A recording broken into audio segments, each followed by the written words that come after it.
The Power of Summer Reflection. Here's an article from Edutopia. Now, I don't see enough articles about reflective practice, even though it's quite possibly the most important thing a teacher can do to improve. Thinking deeply about your teaching is critical. The article gives some solid suggestions on how to go about it. First, consider mapping high and low points of the past school year. What went well? What went poorly? Write them down.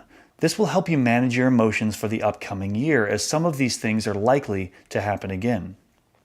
Next, select one or two moments or lessons that you felt went extremely well.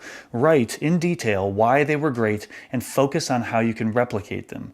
Celebrate yourself and your skills a bit here. Finally, reflect on your relationships with students, parents, colleagues, and the administration. Think about what relationships were strong and which might need some improvement. Hold on, you might be saying, man, I don't want to think about school during my break, and I get it. I don't want to spend my whole break consumed with reflection either, but it's a good thing this does not need to take much time in order to be really effective.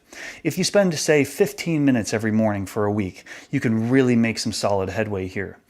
You might still be thinking, I really don't believe that reflection will make any difference, so I don't want to spend the time. Okay, it can make a huge difference, but don't take my word for it. Early educators like John Dewey promoted reflective thinking as a way to understand how decisions are made, how we learn, and how we use information. Now, some might argue that experience alone will help a person improve their craft, the old adage, practice makes perfect. But Dewey and many others argue that experience is just not enough.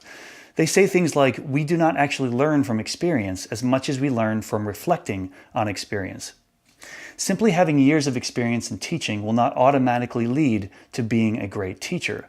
When teachers have the time and opportunity to reflect on their practice and to compare, contrast, and revise their views, they come to understand the nature of exemplary teaching.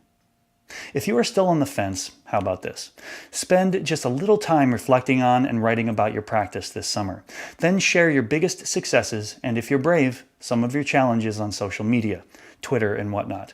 This can be a great motivator because that way your reflections could potentially help and inspire other teachers while creating a stronger professional network.